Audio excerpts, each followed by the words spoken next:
Ele já esteve aqui no programa, ele é professor, palestrante, doutor em ciências políticas e diretor executivo do Stand With Us Brazil.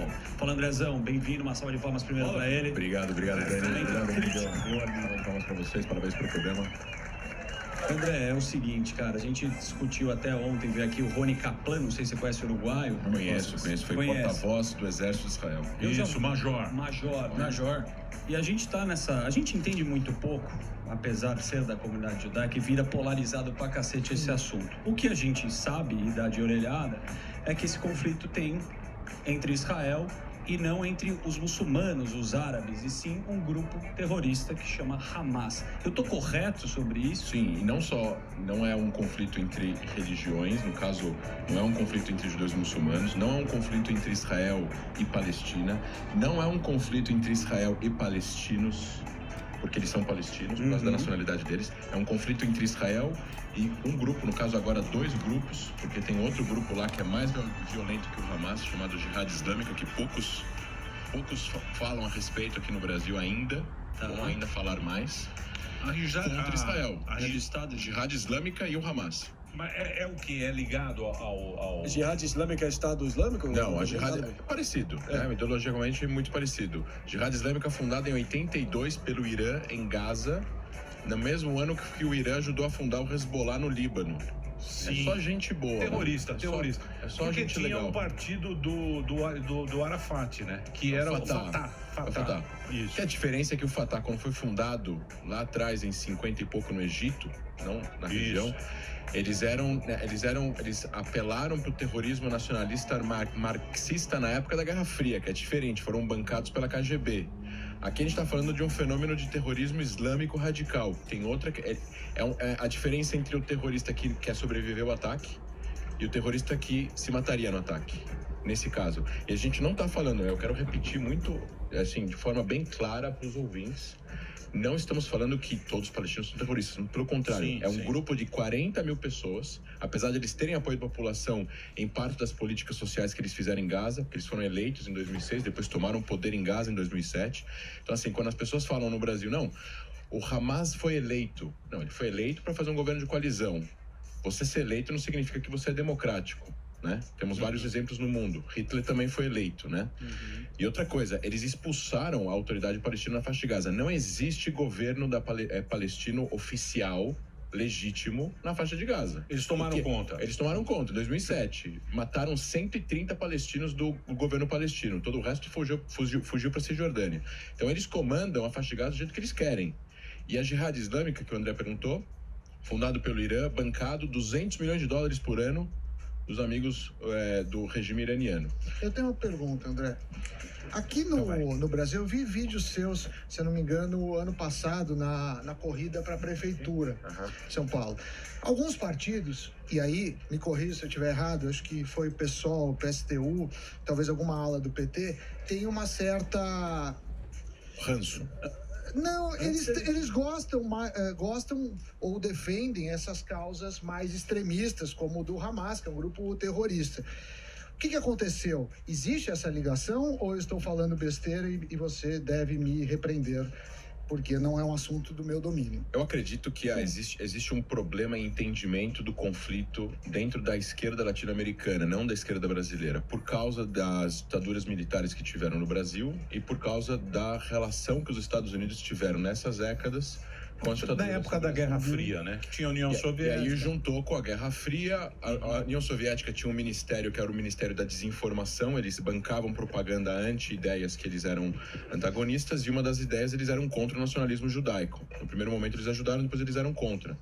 Crimes de antissemitismo na União Soviética era muito comum.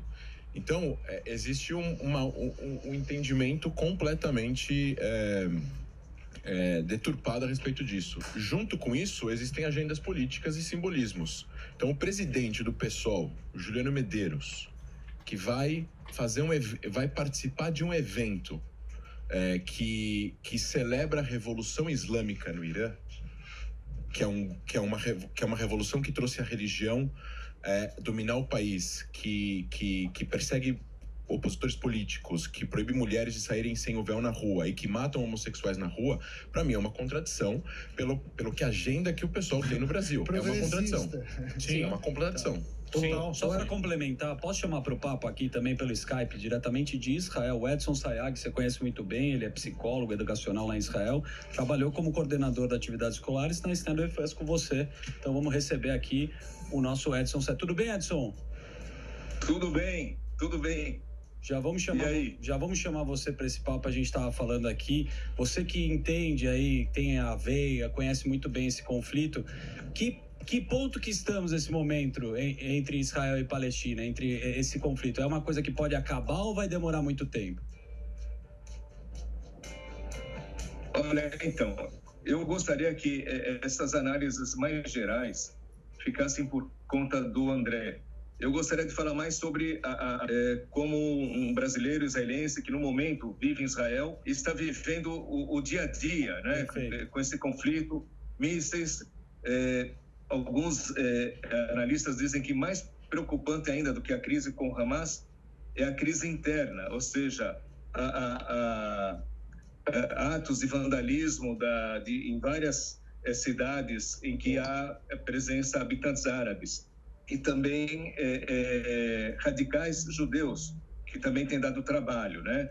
Então, se você me permite, eu ficaria mais nessa análise. Eu até tenho interesse. Você que está morando aí, primeiro, tem bunker, né? Como é que está esse alerta de emergência? Se tem que ir para bunker quando tem os ataques? E a outra coisa muito triste, como você colocou, que está acontecendo, são ataques das duas partes, inclusive. Eu vi um vídeo terrível que tem uma família ortodoxa e um cara vai lá e joga café quente nele. Queria que você contasse um pouco desse aspecto e como é que está, se você está num bunker aí, porque a gente fica curioso.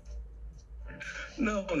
Veja, eu moro em Nahariya, que é uma cidade que fica ao norte de Israel, a 10, 11 quilômetros do Líbano, né? Então, eu acho que os mísseis do Hamas nem chegam aqui, né?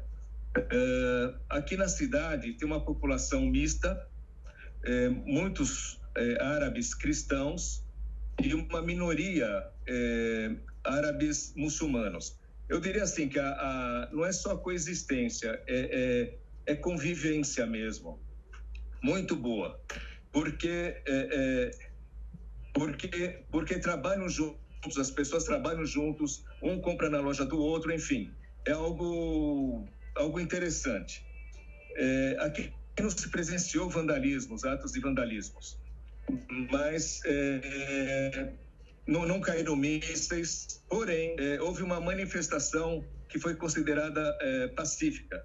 Na verdade, eu achei que foi altamente violenta, isso da minha perspectiva, porque esse grupo de muçulmanos, não havia, entre 100 e 200 pessoas, permaneceram em frente ao supermercado proprietário árabe muçulmano, portando bandeiras do Hamas. Eles não gritavam, não se movimentavam, eles só ficavam parados e portando a bandeira do Hamas. Aí eu pensei, poxa, o Hamas, e qualquer um pode checar isso no Estatuto do Hamas, está disponível no Google, ele preconiza a eliminação de Israel, né? Ou seja, o que o Hamas quer, o diário do Hamas, ele quer jogar os judeus ao mar. Então, as crianças aqui vizinhas, as crianças que vão ao parque, todos nós iríamos para o mar. Então, ficou assim, como é que pode, agora eu pensando, né, como é que pode, poxa, pessoas que vivem em Israel, ganham a vida em Israel, se beneficiam do sistema de saúde israelense, do sistema de saúde e educacional também, não é? Ou seja, a vida deles está aqui. E como podem, então, dar apoio a uma instituição que visa a eliminação de Israel? Isso realmente não encaixa, para mim está muito confuso. E aí sim, alguns analistas acham que os árabes podem se ressentir desse comportamento, que foi considerado autodestrutivo, não é? Já faz alguns anos, o governo de Israel tem investido, eu falo alguns anos, 2, 3 anos, tem investido em programas de integração da comunidade árabe no mercado de trabalho.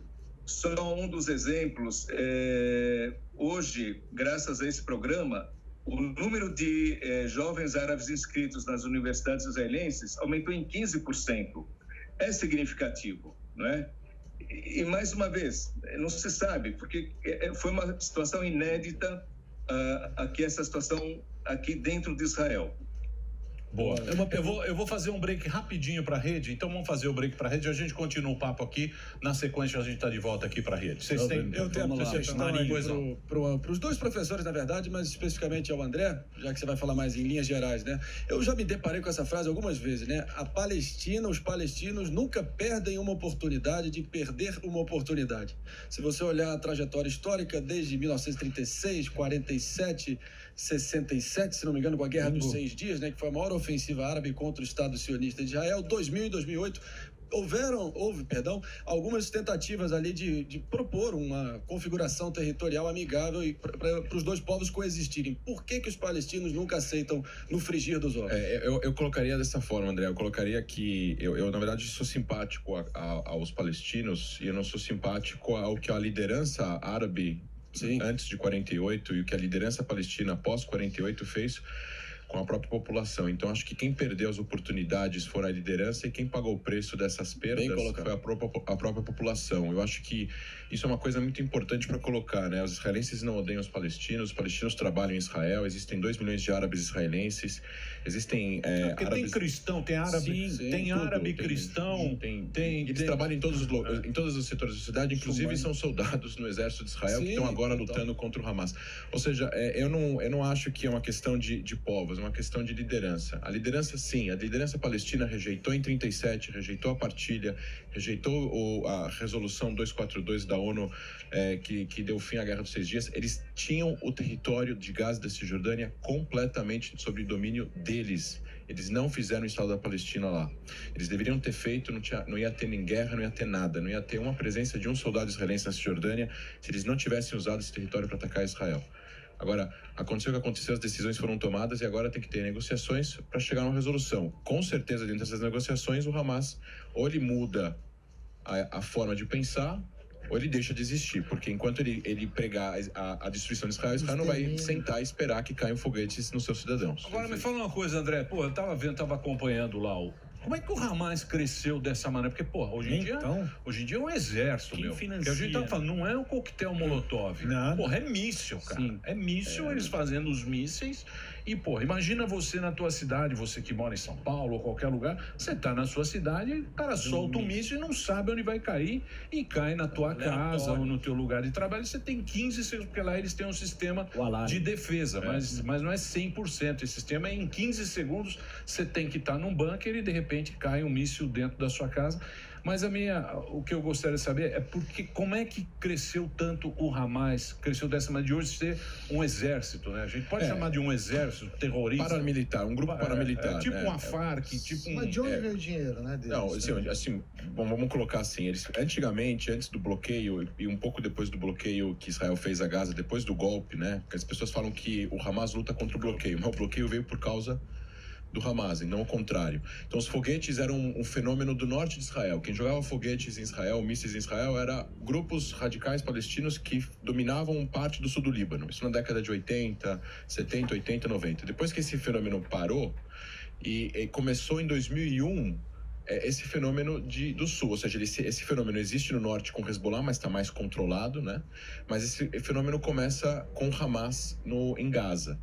Em 2001, 2002, foram mais de 30 mil foguetes em 20 anos. 35 mil foguetes em 20 anos. Eles pegavam do Irã, o Irã mandava para eles o foguete Farj, que é um foguete iraniano, tem vários modelos.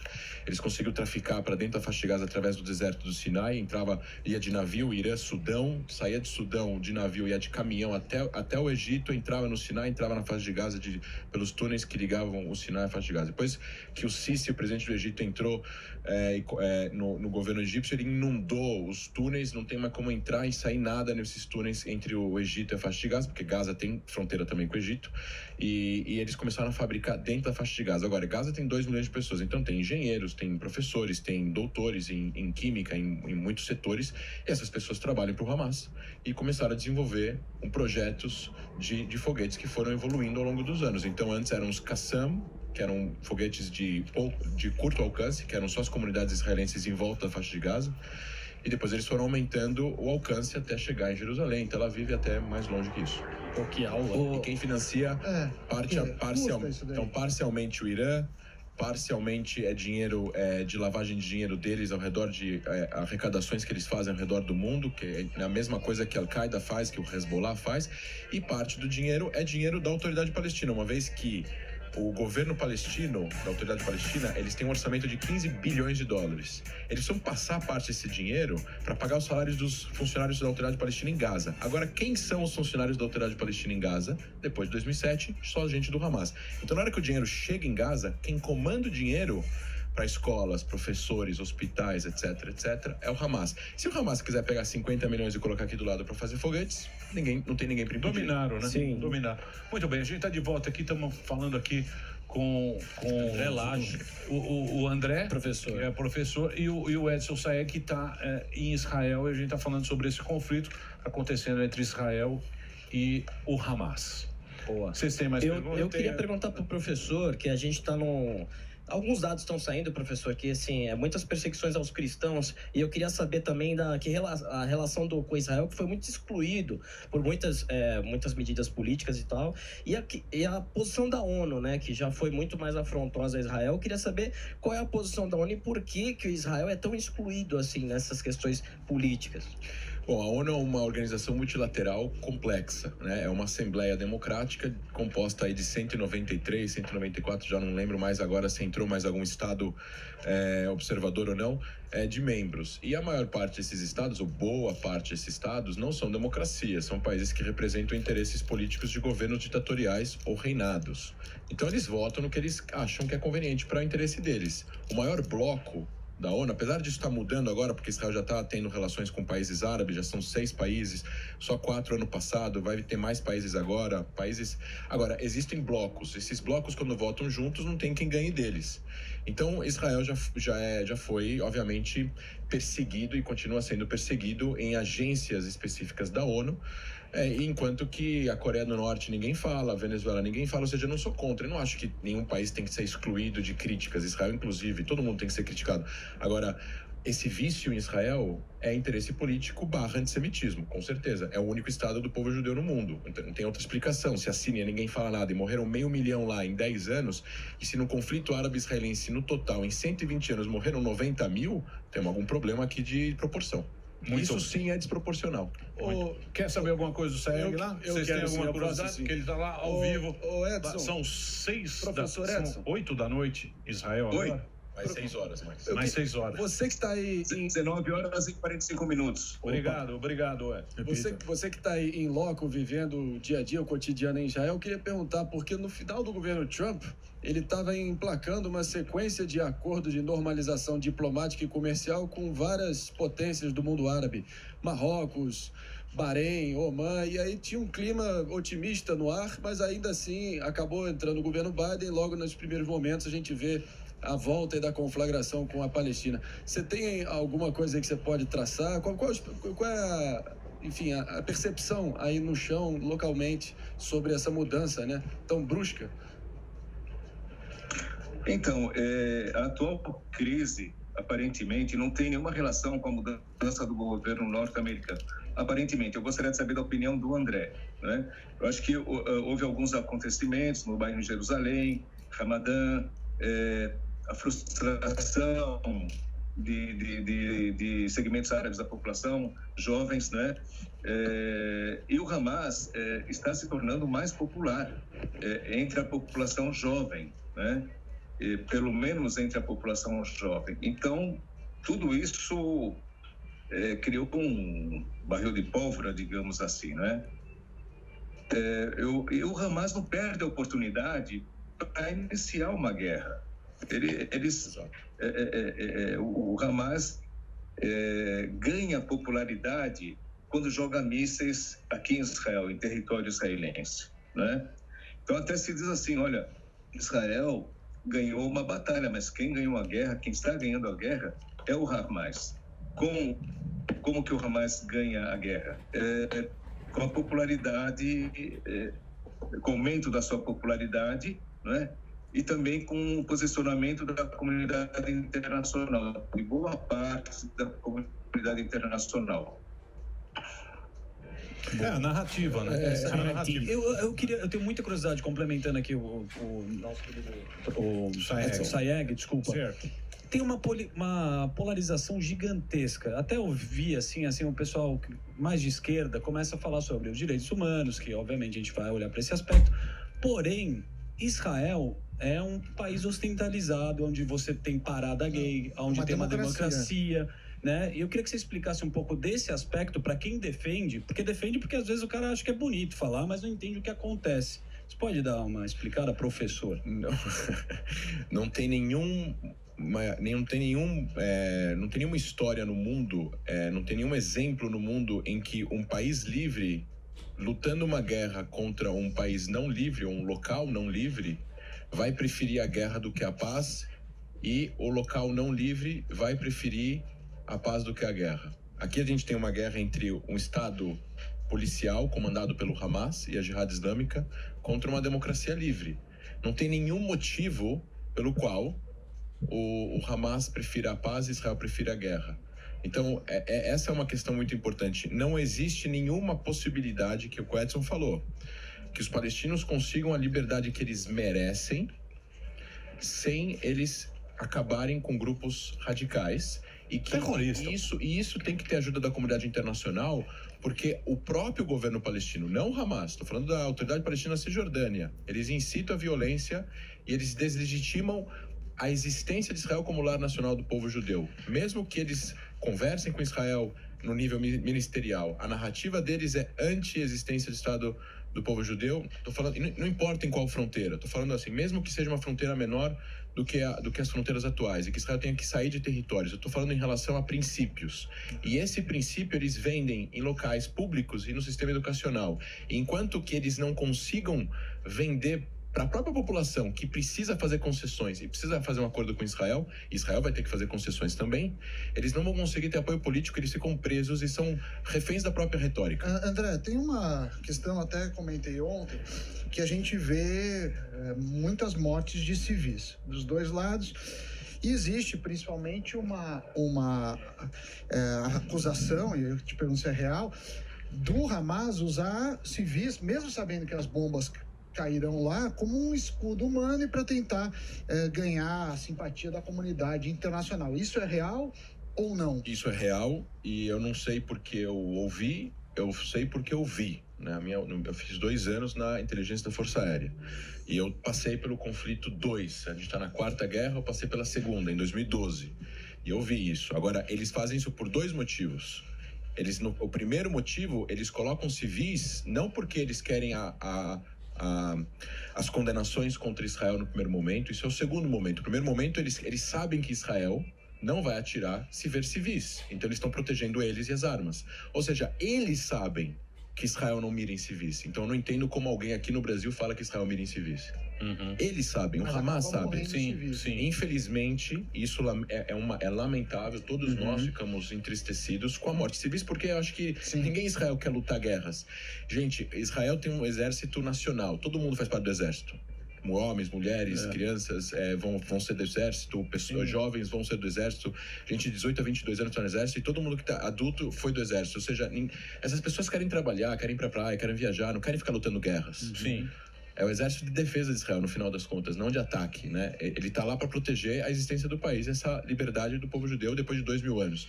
Agora, no final das contas, a gente tem que entender o seguinte: infelizmente morreram civis do lado de Israel, morreram civis do lado palestino. A gente não define quem está certo e quem está errado por número de mortes, infelizmente. E, André, qual é a situação do comandante em chefe das Forças Armadas de Israel, o Netanyahu, que ganhou a eleição por muito pouco e estava com várias acusações de corrupção na conta dele? Ele se livrou, a barra dele está limpa? Não, ainda não, e esse é o problema do parlamentarismo. Você não vence e não ganha eleições. Ele ganhou mais votos, mas não venceu e não consegue formar uma coalizão já na 4ª eleição. Então, o Israel está num impasse político ainda.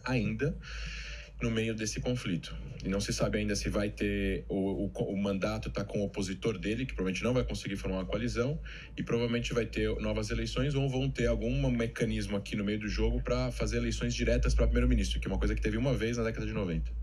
E o que vai ser? Você que é professor e pode nos salvar, você pode nos adiantar. Porque você sabe, realmente a gente não entende. Eu acho que a Guerra Fria teve muita influência nisso, do jeito que a gente pensa e tal. Acho que a molecada também, acho que o próprio Israel, a gente vê, pô, foi um sucesso a vacinação lá, né? Foi. Sem perguntar religião nem nada, todo mundo se vacinou, foi um show a vacinação. A gente vê esse conflito que a gente que mora aqui no Brasil não consegue entender, porque aqui é tudo misturado, você nem sabe direito, é tudo miscigenado. O Brasil é um país que não tem esse tipo de conflito, né? Sim. Como é que você vê, o que vai ser o futuro? Eles vão acabar com o Hamas mesmo? Parece que não tem mais... Tem três Põe a carta. Então, tem três opções agora, nesse momento, tem três opções. Ou Israel entra em Gaza e tira o Hamas do poder, e isso vai custar meses de conflito, mortes de civis palestinos, mortes de soldados israelenses e civis israelenses, até que Israel tem poder militar para isso, mas isso teria um custo político imenso e a chance disso acontecer é baixíssima. Nenhum líder israelense vai fazer isso. 2. Fazer um acordo com o Hamas, reconhecendo a legitimidade dele como governante de Gaza, e o Hamas deixando de ser terrorista, deixando as suas armas, deixando os foguetes, em troca de ajuda humanitária pesada para transformar Gaza em Dubai. 2. Essa é boa. Chance disso acontecer? Baixa. 0. 3. Fazer um acordo de cessar-fogo com a ajuda do Egito, dos países ocidentais, dos países árabes, como aconteceu nas últimas 3 guerras, em qual os dois vão parar de atirar, e a chance disso acontecer é alta, e contar os dias para uma quinta próxima. Infelizmente. A não ser que alguém, realmente, alguns países se juntem e tentem, de uma certa forma, mudar a estratégia e as intenções radicais fundamentalistas desse grupo, que é a mesma coisa, pessoal. É a mesma base da Al-Qaeda, é a mesma base do Estado Islâmico, é a mesma base. Estado Islâmico naquela região, aplicar a lei islâmica ao pé da letra, de acordo com a visão deles. E não é a maioria essa visão é a minoria. Mas a minoria dominando a maioria. Muito bem. Foi uma aula, hein? Aula de manjo, parabéns. Muito bem. Queria agradecer a presença aqui do professor. Muito obrigado, Saeg. Obrigado aí, Saeg, que está lá, acompanhou com a gente. Posso só acrescentar um? Lógico. Posso fazer um adendo? Claro. Veja, eu acho que aqui a gente não tem problemas com religiosos no sentido assim, não gostar desse ou daquela religião. O meu médico de família aqui é muçulmano, entende? Sem problema nenhum, sou super bem atendido, né? A questão é que nesses últimos conflitos internos, né, o que se ouvia era lá o Akbar, buscavam propriedades de judeus, carros de judeus, visavam judeus, enfim. Mas não quer dizer assim que exista uma antipatia, em princípio, em relação ao segmento muçulmano da população, e nem sei se é possível generalizar, né? Como eu disse, eu tenho um médico muçulmano, tive uma colega de trabalho muçulmana, enfim. Então, acho que ainda está muito cedo para a gente fazer esse tipo de avaliação, a dimensão, né, da adesão da população que aderiu a esses movimentos violentos. Era isso. Mas essa preocupação com a molecada que deixa a gente preocupado em relação a isso você... Quem tiver Farc aqui também, é complicado. Só André pediu, quem tiver curiosidade também. Eu acho que tem duas coisas importantes. Eu acho que tem que ser imparcial em relação aos movimentos nacionais. Os dois têm direito de ter a sua determinação. O que a gente não pode ser imparcial é em relação a um grupo terrorista radical que mata crianças e o Estado Democrático. E quem que tiver mais curiosidade de saber esse assunto pode seguir tanto a Stand With Us Brasil, Stand With Us, fique conosco, tanto no difícil esse nome, hein? Stand With Us Brasil. Stand With Us. Stand With Us. Deixa o seu Instagram. E o meu André Laist, LAJST também, falo só desse assunto, Oriente Médio, Relações Internacionais. André LAJ. André L-A-J-S-T. André Last. Isso. Last. E aí tem link André, é uma aula. E ali tem link pro stand Bust. Mas eu vou dizer uma coisa, é um negócio que a gente não consegue entender, cara. É, Esse mas conflito. a aula do míssil... Mas você deu uma aula. Sim, Fala muito top. bem. Não é que entende. Muito bem. Bom, vamos torcer para que isso termine mais rápido. Já chega de problema, né? Tem muito problema no Putz, mundo. na vida. Pandemia. Tomar tá? um vinho no Shabat. André, obrigado, hein? Obrigado pelo convite, pessoal. Obrigado Prazer aqui estar com mais vocês uma vez. novamente aqui. Ó, passando o Instagram dele aí, ó. Você entra lá no Instagram, tem o canal.